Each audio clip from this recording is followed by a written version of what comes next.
You're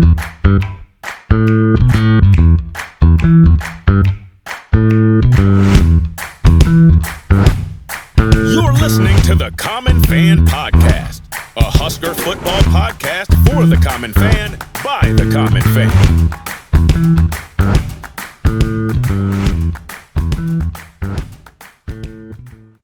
Welcome back to the Common Fan Podcast. I am TJ Burkle, as always, alongside Matty Owens Sr. and Geoff in Lincoln.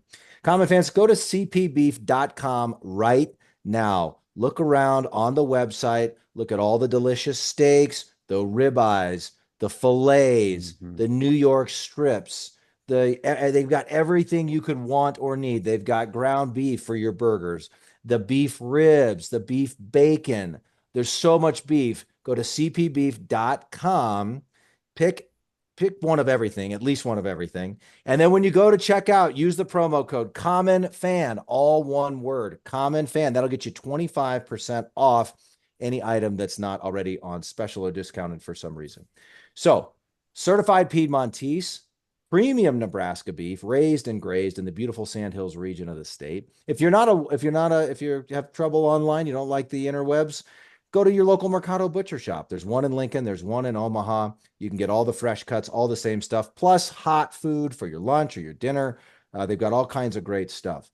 But truly, everyone should check out cpbeef.com, load up on your certified Piedmontese beef, and use the promo code COMMONFAN for 25% off. Certified Piedmontese, powering the Husker football team and powering the Common Fan Podcast. Friend of the program, Evan Bland from the Omaha World Herald is back for another edition of View From the Blandstands. Evan, I'm glad you could join us tonight. You're here for a very special occasion. Let's hear it. Well, I'm surprised you didn't know this already, but it's fine. It's fine. No big deal. This week, so we're recording this in the evening of October 8th. Actually, as we're recording, the Dodgers and Padres are in the middle of a wild playoff game. It's been very fun to watch so far. And it's going to be released on Wednesday, October 9th. And so it's not quite exact, but October 10th will be the 1-year anniversary of the first ever Common Fan Podcast episode. So this will be episode number 73. We've done 73 episodes in a year. I don't know about you guys. This has just been thoroughly enjoyable, satisfying, fulfilling. It's been a ton of fun. And more than anything, we just want to thank everybody who tunes in, everybody who listens, everybody who's checked us out.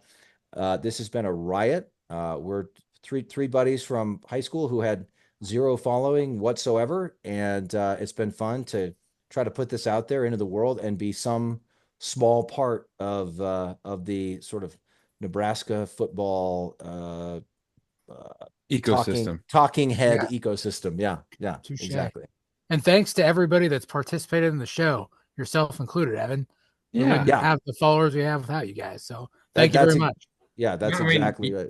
Yeah, you guys do a great job. I know we started talking when you were doing the Reckoning project, and I know that got a lot of interest in the summer. And so, yeah, it's an honor to be hanging out. And 1 year, like, would you guys say that it has enhanced your fan experience having done this, or in what ways has it sort of maybe added a different dimension to kind of how you consume Husker football? I think Jeff now watches the games. So Jeff actually, it's a good start. Jeff actually watches the games. I was gonna say, like, I actually pay attention and take notes. I know players' names now, which is just unfathomable to me. Going 1 year back, you're the real common fan here, Jeff. Jeff is the common fan representative. Fan. Yeah, I'm more. I consider myself just to be a rational human being. It's really what I am. What the hell are you trying to say, man? Nothing. Yeah. It speaks for itself, Matty-O. Evan, to answer your question, I have watched it with a little bit different eye, because kind of like Jeff said, like I'm watching it instead of just watching it, taking it and enjoying it. I'm watching for like key moments in the game, the biggest plays in the game, or trying to either write those down on my phone in my notes app, or just put them in the back of the brain for later, because we're gonna have to talk about it. So So yeah, I think I've paid I try not to ever miss a play prior to this, but I think just a little bit more locked in now, and I enjoy it. Yeah, I Yeah. would say one thing I was very wary of was I don't want this to become this thing is supposed to be fun, and I don't want it to become a source of stress or have a job like feeling, and I don't want it to impede on my enjoyment of this thing that I love, this thing that we all love, Nebraska football. And I have found, like, I think, we found we've struck a good balance where we are the common fans and we're providing a common fan perspective. So we don't have to do this professionally. We are able to provide the fan perspective. And I think that's really helped like continue that enjoyment. The only I find it like, because I've been doing a lot of writing this season as well, which we have, that's fairly new. And I find both of those things like they take up a lot of time. I don't mind that though. Again, it's all like it's an outlet that I enjoy. But it seems to be making the season go by a little bit faster. And I'm not Yeah. sure if I like that. Yeah, I agree. I'm not into fine. that part. Not into Yeah. that part at all. Yeah, I'm not sure how to make that slow down, but it does seem to be making the season go by faster. That's one touche. difference. Yeah. Yeah, it's interesting. Like when I'm covering a game, it's a different experience than just watching a game that's, on a major network or whatever. Like, and it's, because like I'm trying to observe the small detail stuff, the big picture stuff. And so like sometimes it doesn't even occur to me really. Like for example, if there was a really bad play call, an offensive pass interference call that like really was a phantom call, like to me, it's like, well, it happened. So like, what does this mean? What became of it? That sort of thing. So like, it is a different thing. And I will say like doing it that way, and maybe you guys are getting a sense of this too. Like you kind of get a little bit of a feel for like what it would be like, I mean, on a much smaller scale for a coach who gets so locked in on the next play, who gets locked in on personnel stuff that like sometimes it's hard to zoom out and be like, oh, I need to worry about the clock, and oh, I need to check this personnel grouping, and oh, we didn't work on that play this week. Like there's so many things that you're working through in real time. I feel it again on a small scale in the press box. I have a ton of respect for the coaches that do it at a really elite level, and they're able to think big picture and really minute details at the same time. 100%. I mean, It just made me realize that all the screaming at the TV and yelling about the bad play calling it's only further enhanced my belief that I'm correct in that. So, I mean, these Yeah. these coaches are fine, but they need to call better plays most of the time. I always thought I really especially in the Frost era, and not to digress too much, but I always really felt like they needed like some guy, just like Joe average Husker fan, a common fan, to be there who'd be like, really? Like, do you want to do this? Because they sometimes I feel like they get so far in their own heads about trying to find an edge or their own play sheet. Yeah. Yeah, exactly. Yeah. Like sometimes you just need someone to be like, does this make sense here? Like let's just think about that at a real basic level. So like I think there's a ton to be said for that. And if you can navigate both of those worlds, like you're in a good spot. Yeah. No doubt. No doubt.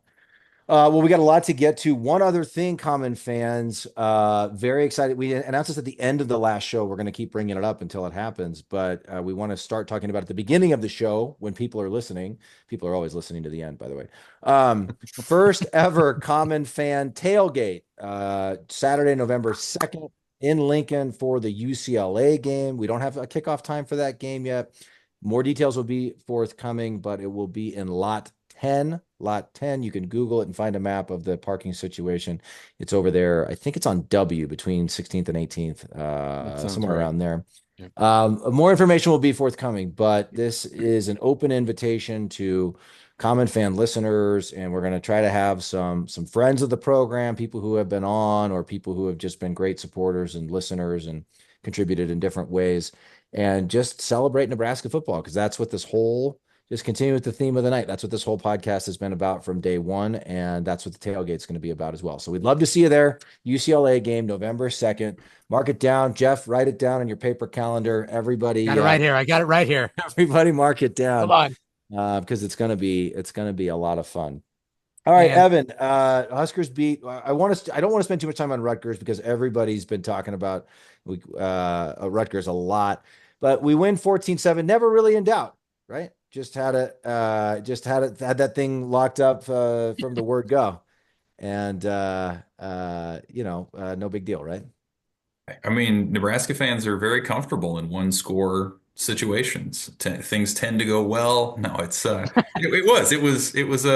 were some tense moments there in the fourth quarter. You hear, I've heard it a lot at Memorial Stadium in the last 7 years, kind of that groan, that kind of anxious groan, the kind of the buzzing of the crowd, and but they hold on. And Brian Buschini plays the role of unlikely hero with a long punt that sets up Rutgers with a long field late, and he had the fake pass, one of the better arms on the team, as it turns out, that killed a few more minutes of clock. And it was, I think, a freshman game from Dylan Raiola. It was probably his least impressive game, but to me, the takeaway was not, wow, he played poorly. It was, if this is his floor in terms of he had his interception, a few quick second half drives, but took care of the ball. Like, you can handle that. I think that they gave Nebraska a chance. You leaned on the defense. Special teams had two more blocked punts, but like I said, was helpful in other areas. So Rutgers is not a bad team. That's a top half of the Big Ten sort of school. They're going to win some games going forward. Greg Schiano is a great defensive coach, and Nebraska found a way. So I feel like the last 3 weeks, especially, there have been tangible little growth moments that they've achieved. And certainly beating Rutgers, winning that one score game was another step for this team. And you look at the last 6 or 7 years, rarely does Nebraska go into a bye off of a win with good vibes. They did last year against Illinois. Otherwise, you got to go back to, I think, 2016, the last time they'd done it. They lost 8 in a row, and a lot of excitement for what the second half of the season could bring. I said on our last episode, I'm taking the Evan Bland approach of the silver linings and looking at the positives rather than when you said I had an epiphany after you said that. I'm not gonna lie. I mean, with the Purdue game, I was kind of down in the dumps that they kind of slept walk through the first half, but then you made the point that old Husker teams of the past usually don't find a way to bounce back after something like that. And they did in the second half, recovered, won that game dominantly. And so it was refreshing. I looked at it the same way you did, that, hey, it was close, it was ugly, but dang it, it was a one-score game, and the defense stepped up. And usually in years past, when we had an issue like that in a one-score game and they score, usually we're demoralized, and we would have let them run down the field to tie that game in a normal situation, where that wasn't the case this time. So it was great. I agree with you. It was just nice to see them kind of build and grow week after week. Did you guys feel in the moment kind of some of that PTSD a little bit? Like, did you feel like they were going to blow it, or did you Yes. feel like they would hang on? Yeah, I felt like they were going to blow it. I'm going to admit it All right. right So now. I didn't. I was scared to death. I don't know why, but I felt I was at the game. I felt like in the stadium, usually, like Illinois, absolutely. I felt it through the whole stadium, especially when Illinois tied it at 24. But Rutgers kept getting down into the red zone, and it just, for some reason, felt like we're not going to let them score. I felt like the defense was just locked in, and they were on one on Saturday. And I don't know. I just never really felt the same nervous kind of pit in the stomach as I have for the last 7 years. So I feel the same way. I think I was really frustrated when we had, I mean, how many times have we seen this team going back to Riley and Frost?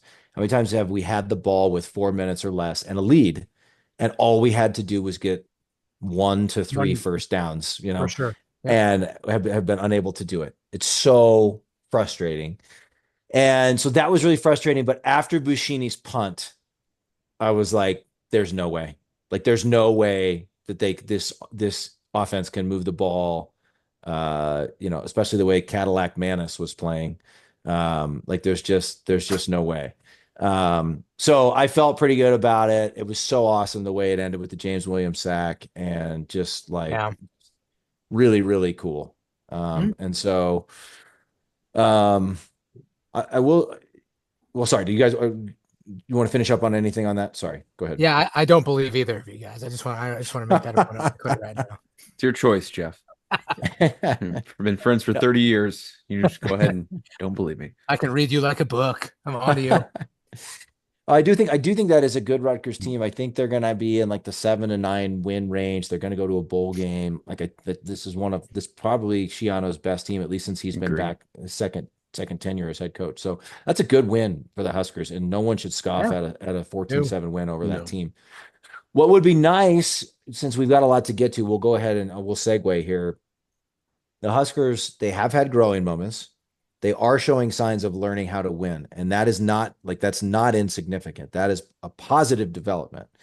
What would be nice as a next step in this process would be if they could put 4 quarters together against Indiana. Could you imagine? Play really well and how we've seen for 4 consecutive quarters against what somehow, some way has become a really good Indiana team. I thought Matt Rule had a good analogy this week. He talked on Monday, and not a lot of coaches incidentally talk on their team's bye week, but he kind of gave just a little midseason state of the program sort of thing. And he compared some of the things that Nebraska's gone through to like a whack-a-mole game. So like Nebraska struggles with tackling against Northern Iowa and Illinois, so let's address that. Or last year it was Nebraska struggles with fumbling and giveaways. Let's address that. And so now it's been special teams, and that's kind of the next thing they've needed to figure out. And it's been, how do you play a full game offensively and get the run game going? So like they're just kind of assessing issues, figuring them out, hitting them, and then something else pops up and you hit that, but they're doing it while they're winning games, and they're 5-1. And if not for a bunch of silly personal fouls against Illinois, they very well could be 6-0 at this point. And so like you talk about thinking optimistically, like again, they're 5-1, they're on the fringe of the top 25, and special teams has yet to really be an asset. I mean, we saw it for moments in the Rutgers game. The defense has it's been a detriment. It's been a detriment. Sorry to interrupt. Yeah. Yeah, the defense has been outstanding, but I think there's still another level that they could achieve in terms of takeaways. And then the offense, we're seeing a freshman quarterback grow in real time. Matt Rule identified the running game as an issue. He wants that to be more explosive. He still feels like a lot of these gains that have gone for 5 or 6 should go for 25 if they can make a guy miss or read the blocks correctly. So I think you talk about the difficulty in the second half ratcheting up, and it absolutely does. But I think Nebraska has the realistic ability to match that, or to kind of rise with the schedule if it does. Play a little bit more of a complete game, play a little bit more consistently. You're not saying to go out there and be something that you're not. It's just do what you've done for 2 quarters and do it for 3.5, or do it for 4. And I think they can be in most every game here down the stretch. So you're predicting a win over Ohio State. Is that what I just heard? I'm predicting it not to be 62-3 or 56-14. Okay. Don't Okay. We'll take that. Okay. Don't you try and steal my shine, Evan. Don't you do it. Don't you do it. Geoff has been predicting a win in that game since January, Jeff? I think January. Yeah. Yeah. So something like that.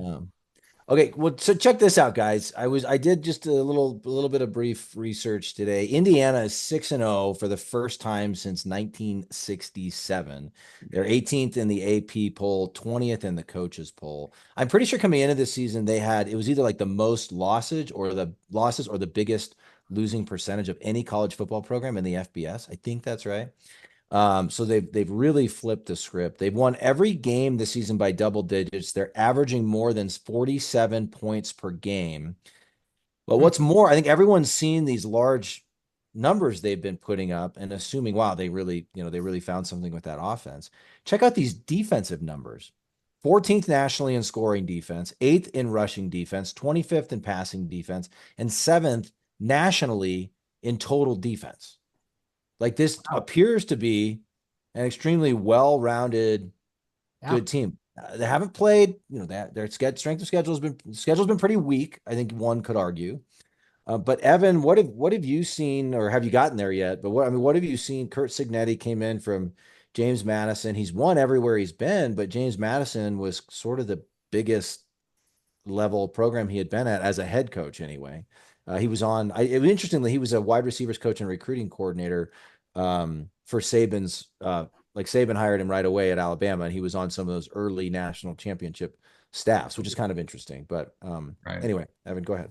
No, well, first of all, you mentioned the schedule. Here are the teams they played: FIU, Western Illinois, UCLA, Charlotte, Maryland, and Northwestern. So they've played three of the worst teams in the Big Ten, not named Purdue, and had a really soft non-con. And to their credit, like that's what you want to do with a program that hasn't experienced success. You want to build up that confidence. You want to, it's of value for Indiana to score 77 points against Yes. Western Yep. Illinois. That's not the case for every program. It would not be the case for Nebraska, but it is for Indiana because that gets the dialogue going in Bloomington. That starts to get the natives to believe a little bit. So I think you got to credit them for the schedule in the non-con. You say, hey, I think they got pretty fortunate with who they played in the Big Ten, but they've dominated those teams to this point. So really, from an Indiana perspective, this is the first game in Nebraska where they're actually challenged or going to be challenged. And you look at the rest of their schedule, Washington's on there. They play Michigan and Ohio State consecutively, but they also still play Purdue and Michigan State. So this is a team that can win 9 games this year. They're absolutely going to be in the conversation for the 12-team CFP. So it's a fascinating game because I don't think people still really know what to make of Indiana. They haven't beaten themselves. I think Kurt Signetti I hung out around him at Big Ten Media Days in July and wrote a piece. And I mean, he's just a very colorful guy. Like he's the only guy I've known that's sworn on the main podium that's televised by BTN unprompted. And that's just kind of who he is. And he's a guy who's coached at the lower levels, dominated at the lower levels. This is his big chance that he's getting. He's in his early 60s. And I think we all know people like this. Maybe it's our parents or people of that generation where it's just like you get to a certain point in your career and you're like, I'm going to do it my way. I'm going to, like, what are you going to do? Well, I'm too old to care about like the long-term ramifications. So he's coming in and he raided the portal and brought a bunch of his guys from James Madison and said, "This is how we're going to do it. I don't care about how the Big Ten necessarily does it." He's not afraid to call out Ohio State and Michigan. So he's got some belief going and some swag going. And so this thing being a big noon kickoff on Fox, 11 o'clock Central, I Yeah. think it's going to be a ton of fun. Nebraska hasn't been back there in 8 years. Uh, you know, I think both teams are going to be challenged in ways that they haven't been to this point. And, I think it'll be more of a shootout maybe than what Nebraska's had too. It feels like more of a first to 30 sort of wins this game. I don't think 14 points is going to cut it this week. Yeah.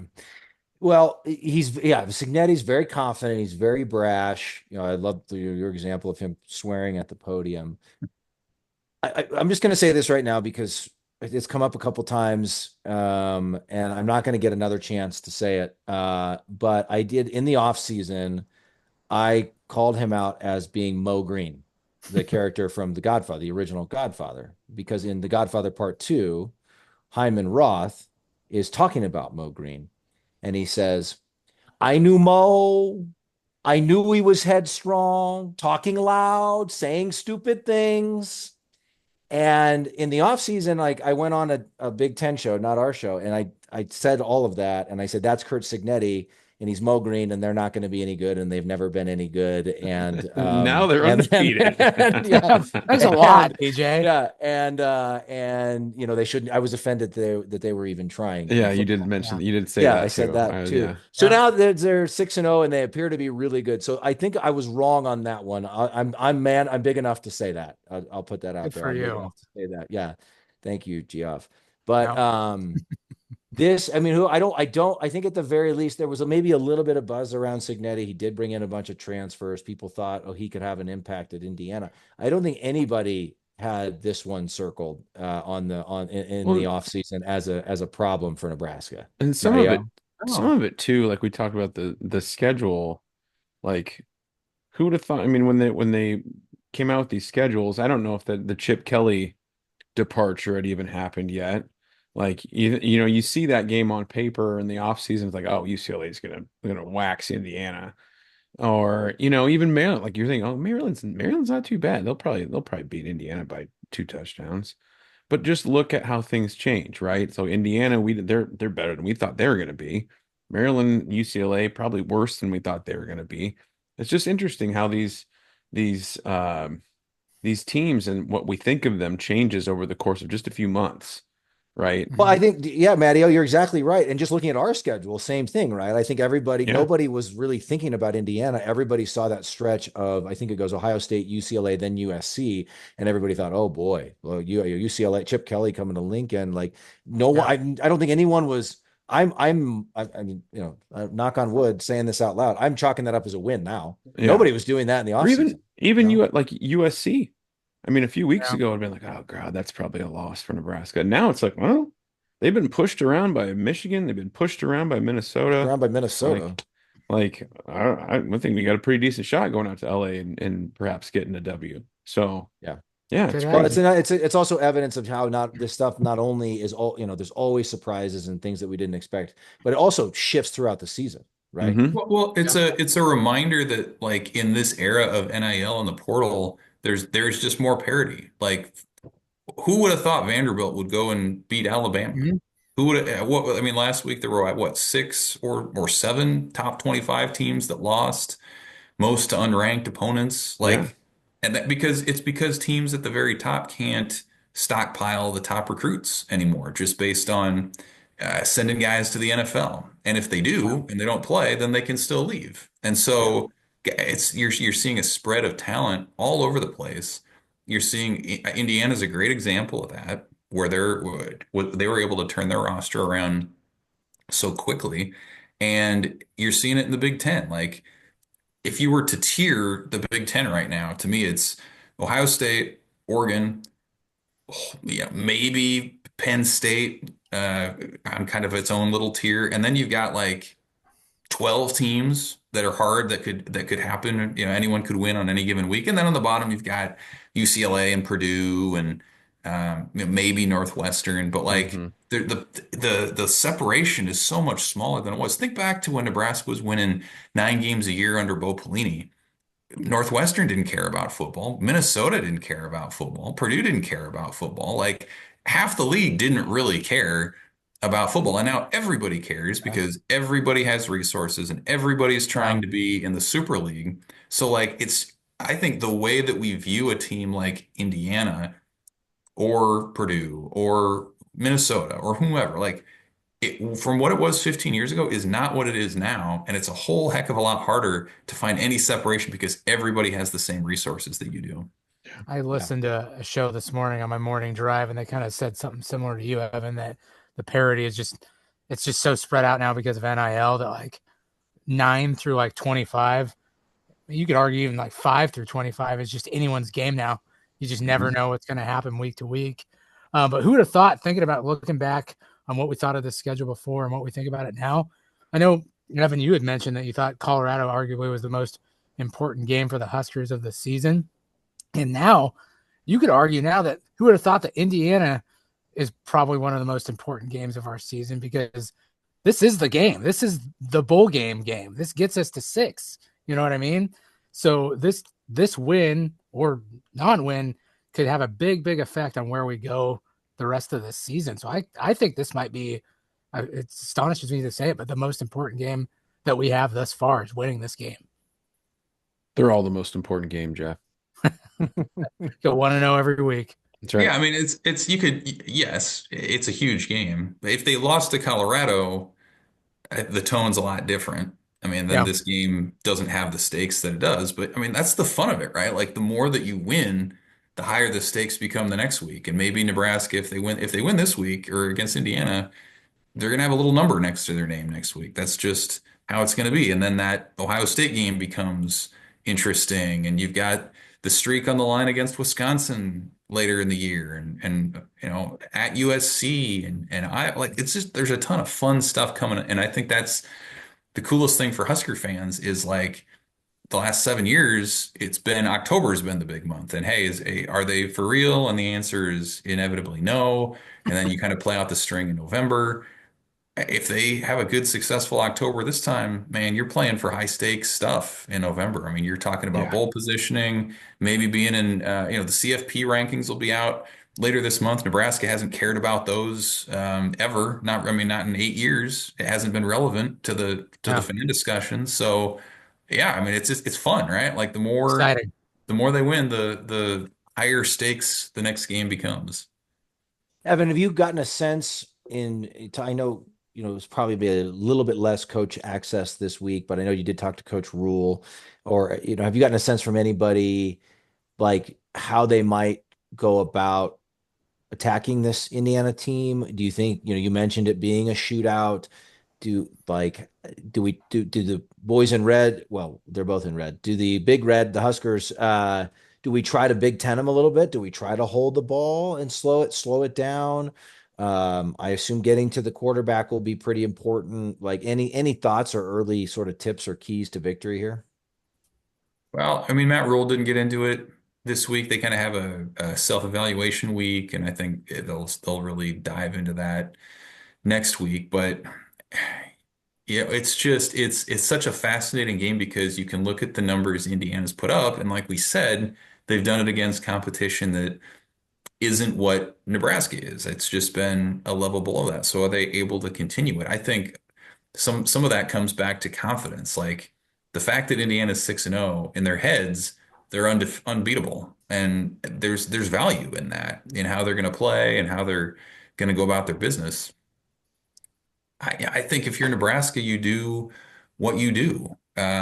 This is not like what Nebraska called Rutgers sort of a big body game. So you had guys like Riley Van Poppel and some of your bigger defensive linemen in there because Rutgers wants to run and be physical.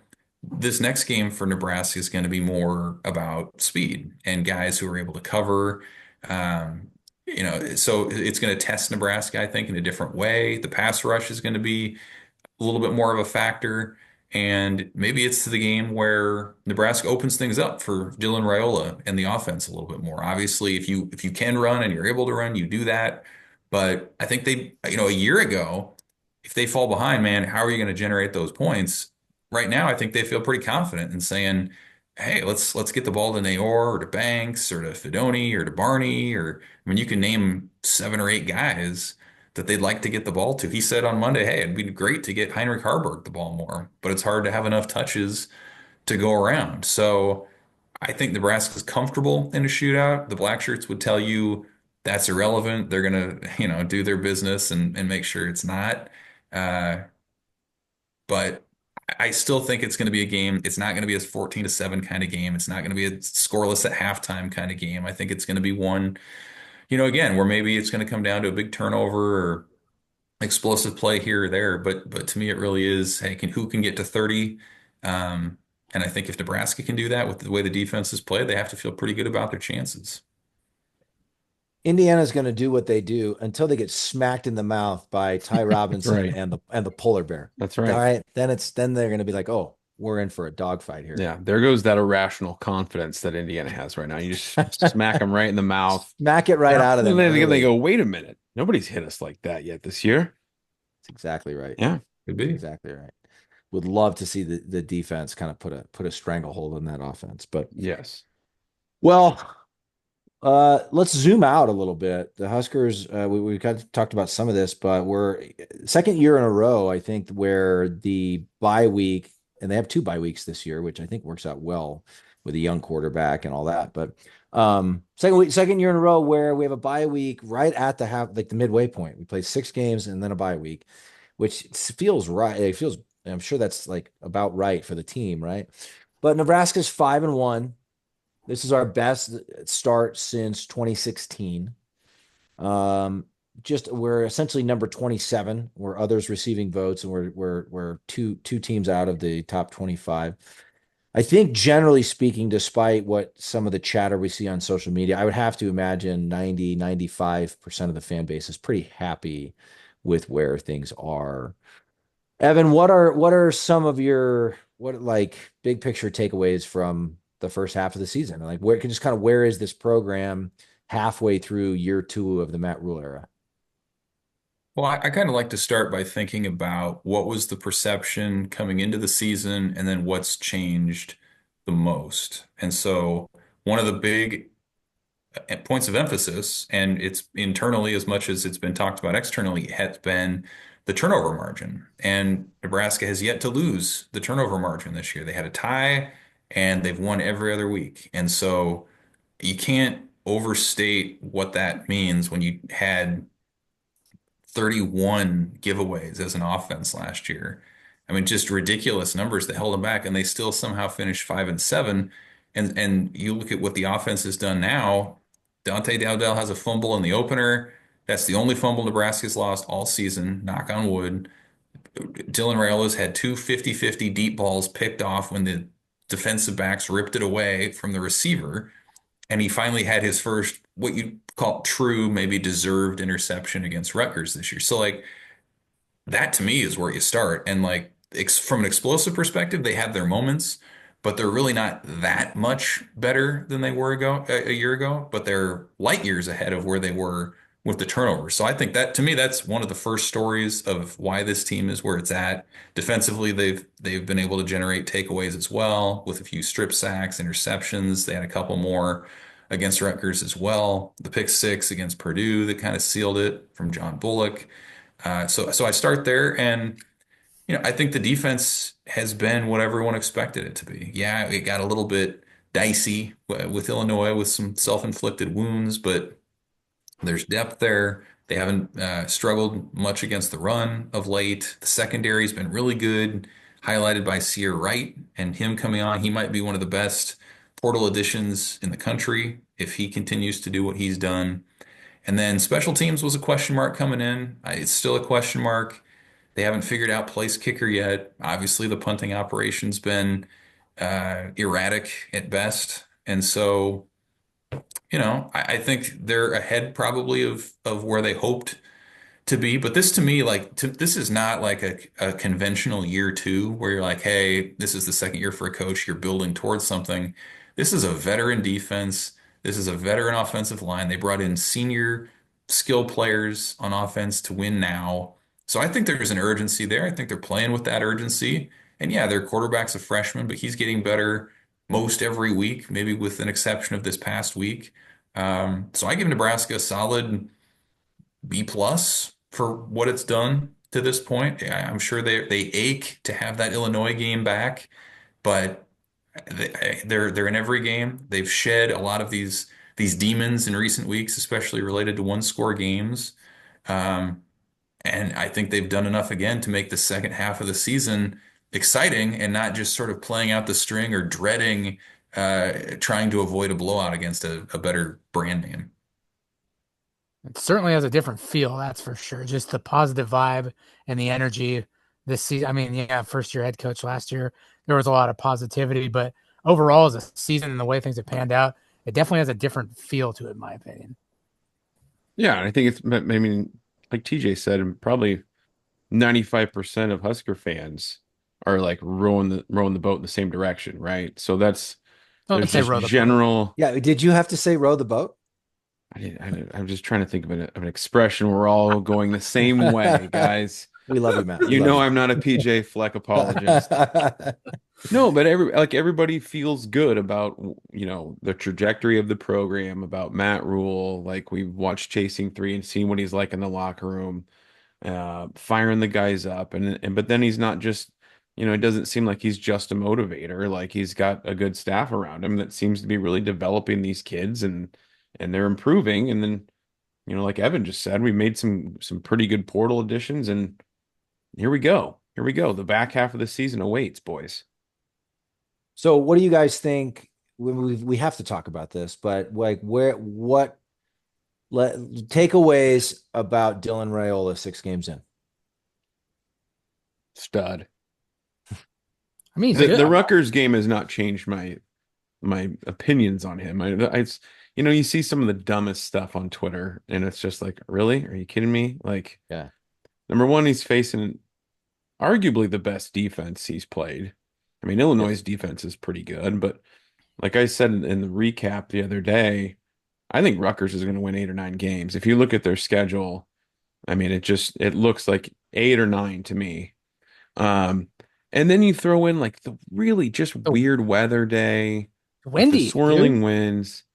And I saw somewhere where they said Shiano's defense, I don't know who Shiano's defensive coordinator is. But they were throwing some different looks out there that Dylan really wasn't expecting. And I mean, he's a freshman, right? Like, Yeah.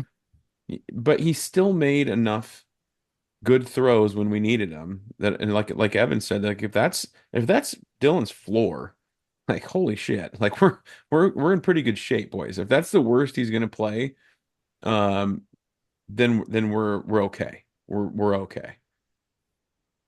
Yeah, I Oh, mean, the arm talent's been there. He's looked like a former Yep. five-star prospect.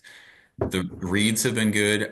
One thing that's struck me has been listening to the coaches who are about to play against Nebraska to this point, and they all gush over Raiola and what he's done and his ability to read defenses and to make the correct throws and make them accurately. And like you've never heard that about Nebraska. In the past, it was always, well, they have a running quarterback, and so we have to account for that and how we, structure our run defense and that sort of thing. And now it's like, yeah, this guy's a dude and everybody wanted him. And so like I put that in pretty high regard when opposing coaches go out of their way to talk compliment him. about that kind of guy, quality in a guy, and he's lived up to it for the most part. The deep balls are things of beauty, deep those, yeah, just the way he has touch and almost just this high level of confidence that he's going to be able to throw a ball over a linebacker to a receiver just behind him. Like Yes. Yeah. that's He's done that really hard to do. multiple times. Yeah. Yeah. That's Yeah. hard to Multiple. do. It takes a ton of confidence. He's done that really well. And I think this bye week comes at a good time for him. I mean, he kind of could tell he got banged up a little bit Yeah. against Rutgers. They hit him a few times. So this is well timed for him, kind of get his bearings back.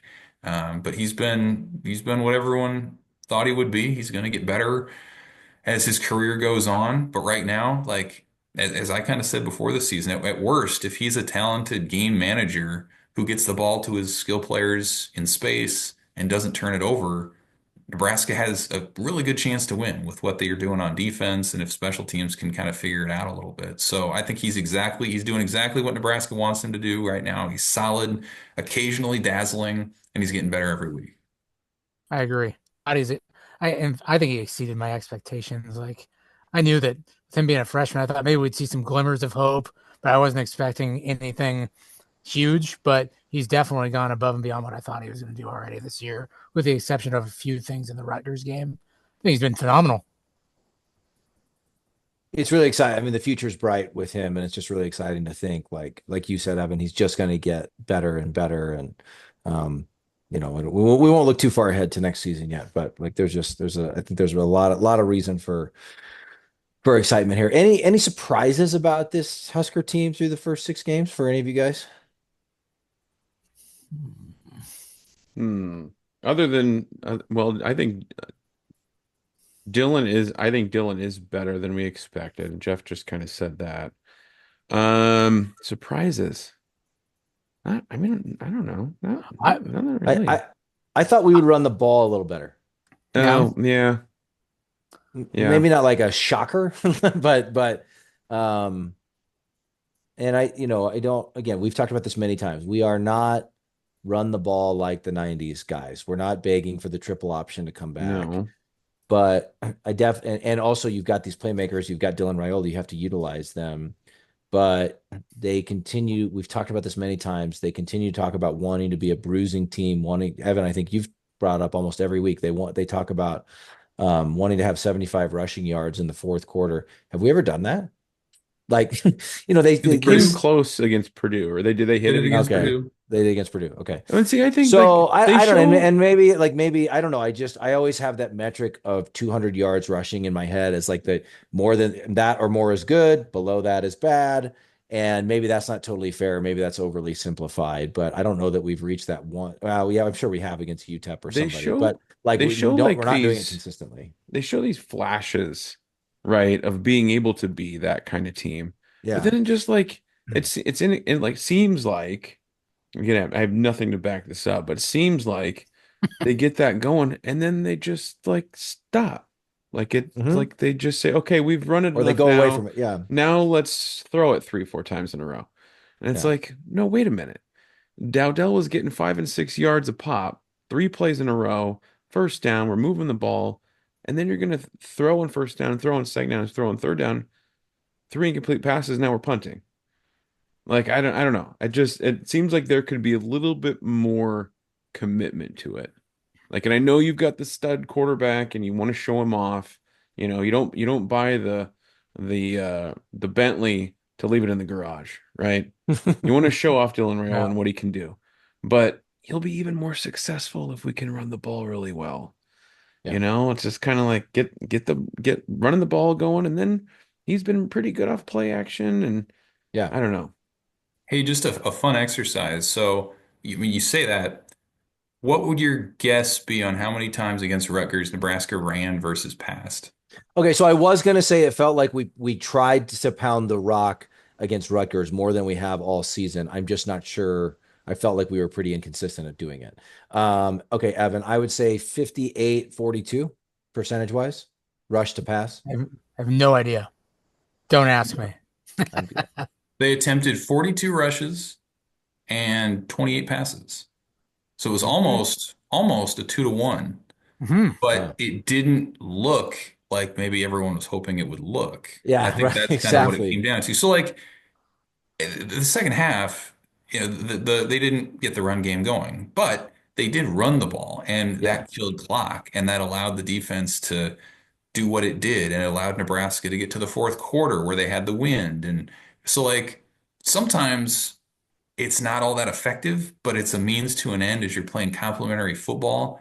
And when you have a really good defense, it does allow you to do that a little bit more.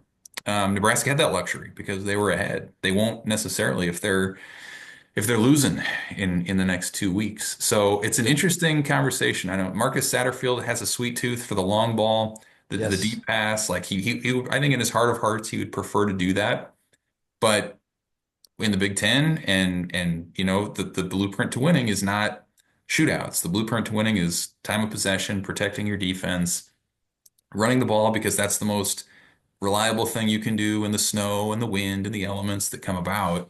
So I think they're still working through that, but I would say the way that they managed the wind with the coin toss and when they took it was a step forward from what Nebraska's done in terms of just kind of winning in a Big Ten-ish kind of way. It's not always pretty.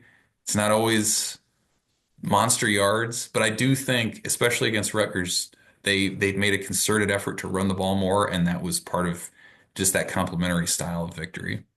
So that's a Yeah. fair point, Evan. I think Yeah. what's frustrating to actually to build on that, what's frustrating from my perspective is it feels like it's been a combination of inconsistency with that commitment, where it maybe hasn't been there that much as it was against Rutgers, and then also inconsistency of effectiveness, basically, like it not being as super, maybe as effective as we thought they would. And I think also maybe thinking that having all these playmakers and the threat of the pass game would open up the run game a little bit more. So we don't have to beat the horse dead, but that Well, and again, at least against Rutgers, it was another game where like the sack adjusted, like rushing yards.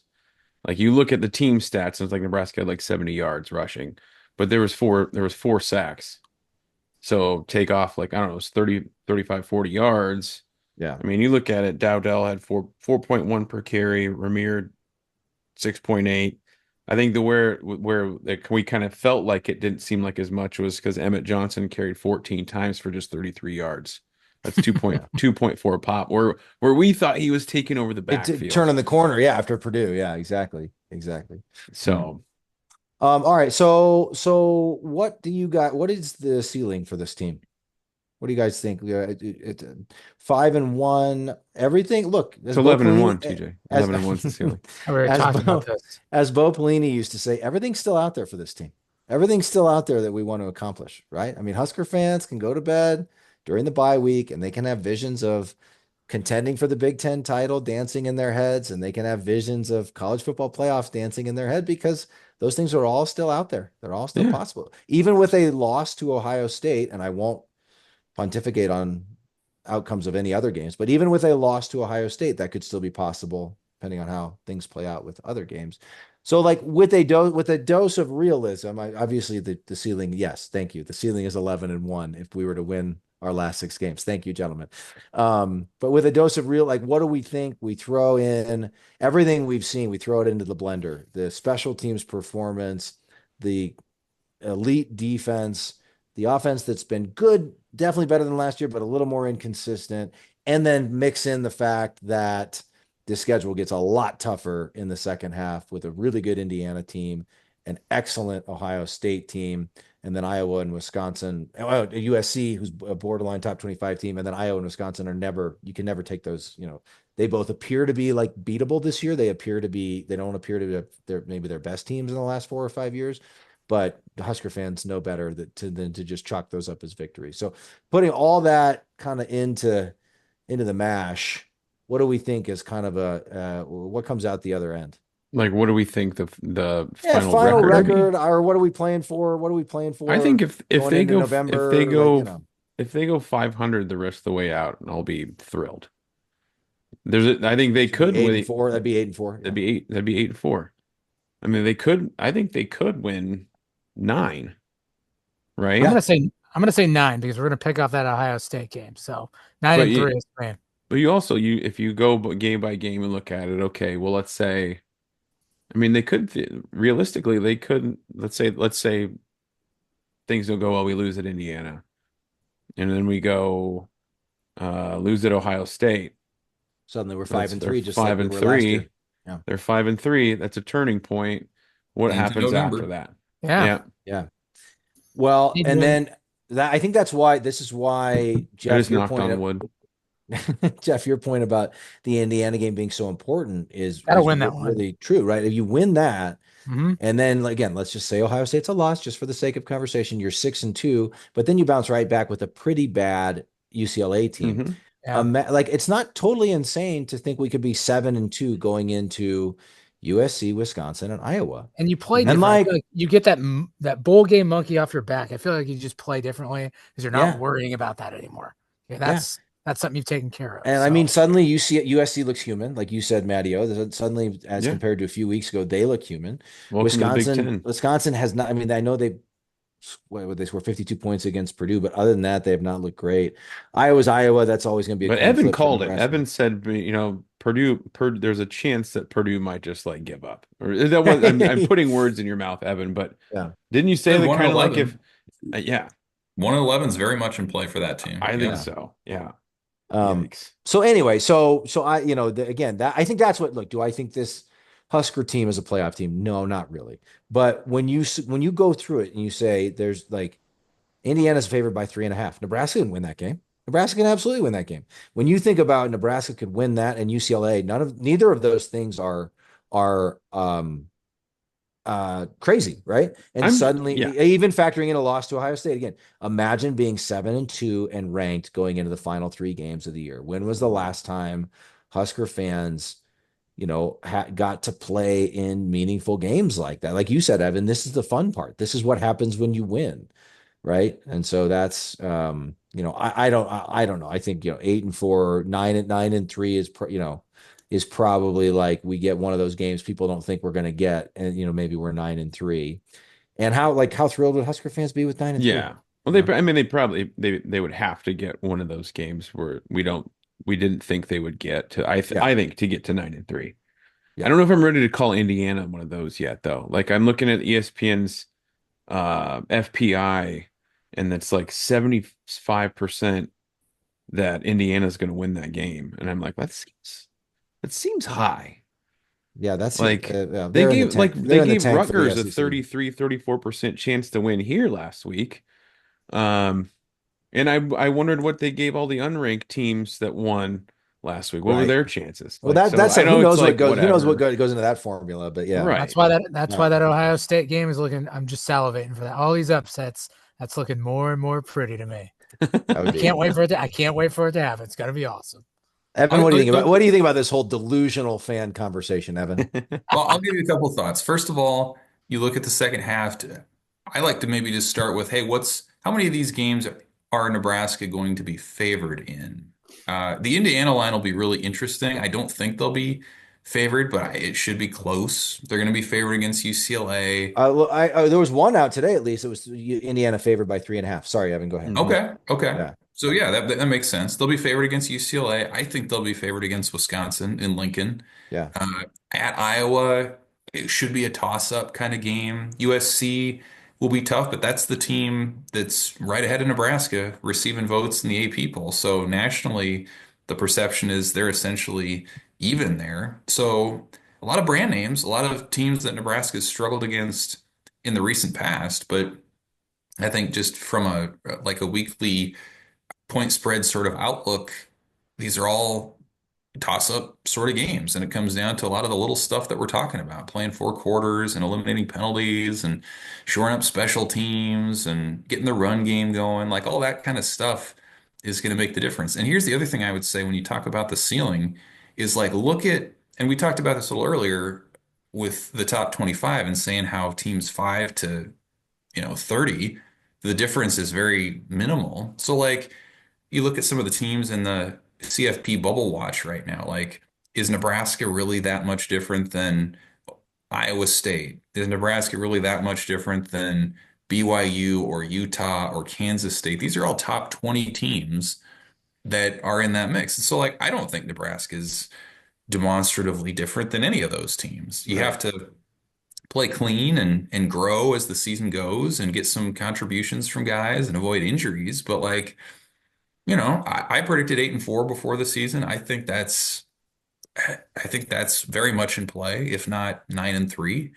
And other than that, you're going to need a surprise. Maybe a surprise will come up. Maybe, a year ago, Nebraska found some unlikely contributors late in the year. James Williams was the guy who nobody had heard of at this time a year ago. Ja'Cory Barney's come on. Sierra Wright has been a revelation. Tommy Hill's coming back from injury, you would think, in 2 weeks. So, like, I think in today's climate, like, the ceiling is awfully high. How high? I don't know. Probably not 11-1, but higher than Nebraska's dared to dream for a while. And again, these next 2 games, if you lose them both, that tenor changes quite a bit. But as we stand here right now, like, I just don't see all that big of a difference between Nebraska and some of these teams and even the top 15 right now. Woo. Love it. Love it. Love it. Absolutely love it. All right, guys. Any final thoughts, questions, topic areas that maybe we failed to discuss? What did they have for food in the press box for the Rutgers game, Evan? Oh. Was it Val's again? Post game's always Val's. Post game's always Val's. The pregame is different. It was barbecued pork sandwiches, which were okay. Yeah. Salad and cheesy potatoes. That was the highlight. Ooh. Okay. Yeah. I'm not a big cheesy potatoes guy. Oh, shocker. See, What the the thing about hell, cheesy man? potatoes, to me, the thing about cheesy potatoes is even if they're bad, like, they're still decent. Right. There's still certain food. covered There's in certain cheese. food that if it's Yeah. not made well, like, it's just not good at all. And the Cheesy cheese potatoes type. is pretty safe. You talk about a high floor, I think cheesy potatoes is right in that conversation. What's your problem with cheesy potatoes? What? I don't. What's your problem, I what's don't your know. problem with America? Yeah. All right, just back the hell. It just reminds me a lot of the potluck conversations we've had in the past. I have horrific memories of being a child at our family reunions. I feel like cheesy potatoes are always served at funerals. They just got a negative connotation around them. That's comfort food. Exactly. It's To me, like, delicious you were- comfort food. Yeah. Yeah, Evan, Jeff doesn't like potlucks, if you can believe that. Sounds to me like you were loved. That's what I'm hearing. Yeah, exactly. Exactly. Yeah. Just No Jeff's- potlucks, no Snickers. No casseroles. Get the casseroles the hell out of here. I too. love a good casserole. Who said anything about a casserole, Jeff? All right.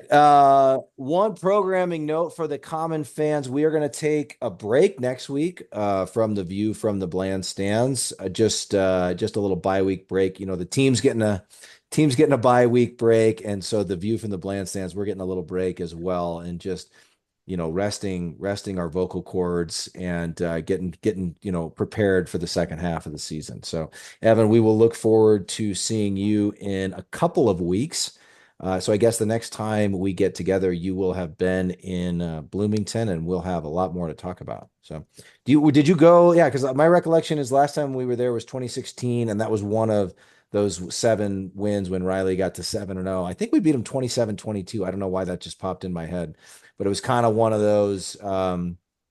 It felt a little closer than we thought it was going to be, but they hung on to win it at the end. Were you there for that one? Do you have many impressions of Bloomington? So I started back on the beat in 2017. The next year, I've been to that stadium. I've not covered a game there. Everyone has reminded me that it's the steps in there, I guess, are very steep. Like they're much larger than regulation. So, got to high knee it. I've been to Bloomington. Big Ten baseball tournament was there in 2017, so I spent a few days there. It has a fun downtown area. I think Nebraska fans will enjoy it. But yeah, it's weird. They haven't been back there in a long time, and there were years there where Nebraska was clamoring to play Indiana, and it didn't happen. Yeah, Now they are exactly. playing them, and they're pretty good. So it's a Kissed nice, our luck. 10-hour drive, or you can fly into Indianapolis and head over that way too. So should be fun. I think the weather will be decent, and you got to love the fact that it's a day game. At least I do. Yeah. Yeah, we played them 3 times since coming to the Big Ten. We beat them in 2016. We actually lost to them in 2019, and then Oh, we beat that's them. right. That was super frustrating. So we got to like a 14-3 lead, I think, and then stuff started falling apart. And then we beat them again in 2022 in the Mickey Joseph year. It was 21-21 going into the fourth quarter. We beat them 35-21. If Mickey's anybody first remembers win, that. I believe. Yeah. Yeah. That was one where like suddenly we beat Indiana and Rutgers in 2 kind of like ugly Big Ten games. And And everybody wanted everybody was Mickey to like, be the head whoa, like coach. maybe we're going to go on a run here in the Big Ten. This is Hey, great. quick trivia. Can you tell me who Indiana's offensive coordinator was in 2019 when they came to Lincoln and won? Oh man. That was so Tom Allen was the head coach. It's a notable It's, name. Hmm. I don't remember. yeah. He's What do you got? currently Alabama's head coach. Kalen Really? DeBoer? Whoa. Kalen DeBoer? Was No the kidding. OC for that Indiana Really? team. He was the power behind that team. Yep. So then where did he Wow. go? Where did he go? He went to Washington after that, or didn't he go coach somewhere before Washington? Then he was Fresno State and then Okay. Fresno. Washington and Alabama. So his Wow. star was ascending quickly at that Yeah. time. That's Another fun fact I'll throw in here. So DeBoer used to coach Sioux Falls, an NAIA team, and a childhood friend and high school classmate of ours, a high school football teammate of mine, played for him at Sioux Falls and won a national championship for Kalen DeBoer. Shout out to Luke, friend of the Shout out to program. Corky. He's a common fan. He listens. He listens to the program. So Yeah, we and he love you. played. We love He you. did play. That's right. I remember when Job, he Luke. did play for Kalen DeBoer, and there's probably something of that Luke experience that led to the loss of Andy. That was like still stuck with Kalen DeBoer, whether he knew it or not. And Hey, then and Tim Beck. I didn't know this when it happened the other day, but Tim Beck is the offensive coordinator for Vanderbilt. So good for Coach Beck. It's the yeah, circle of life. It all comes back to Yeah. Nebraska. You coach long up enough, it, you're gonna have a moment in the sun, baby. up and down and around. Galen DeBoer coached games at Nebraska Wesleyan, Concordia, Doane. Like Yeah. that's where he made his bones. So Hmm. who knew? Kind of a Yeah, fun, like, fun, fun fact. yeah. It took a while, but yeah, then his rise was pretty meteoric once he Yeah. got to big time college football. So. Yeah. All right, guys. Thanks as always to Evan Bland, friend of the program. Evan, we're loving doing this with you this season. Fun. Hopefully, Me too. the common fans are enjoying the view from the Blandstands, but it's really a nice kind of midweek check-in on all that's going on with Husker football and the game that has been and the game that will be and all the other things that are going on. So thoroughly enjoyable. Appreciate you spending the time with us. All right. I think that's it, common fans. Go to cpbeef.com. Promo code Common Fan for 25% off. Check out our website, commonfan.co, and come hang out with us at our tailgate, November 2nd, UCLA game, Lot 10. More information to come. Huskers have a bye week. Enjoy the bye week. Get all your stuff done this weekend because we need everybody dialed in for that Indiana game. Even though it's an away game, everybody's got a part to play. Thanks as always for listening, Common fans. In the meantime, GBR for life.